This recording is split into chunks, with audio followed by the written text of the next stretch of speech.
Isang taon na po mula nang arestuhin at ikulong si dating Pangulong Rodrigo Duterte sa International Criminal Court o ICC. Kaya naman nakatakdang isagawa ng mga taga-suporta ng dating Pangulo ang isang misa mamayang alas 12 ng tanghali sa lungsod ng Davao. Gaganapin ang misa sa San Pedro Cathedral kung saan ipinananalangin ng mga Duterte supporters na makauwi na po ng bansa ang dating Pangulo. Hinimok ng Partido ng Demokratiko Pilipino o PDP Laban ang mga Duterte supporters na magsuot ng damit na kulay berde.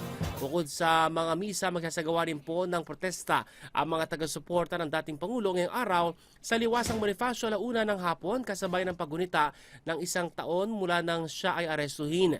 Ang pagtitipon ay para ipahayag ang kanilang hindi pagkakapagsang-ayon at pagkadismaya sa kasalukuyang administrasyon para igiit ang kanyang pagpapalaya.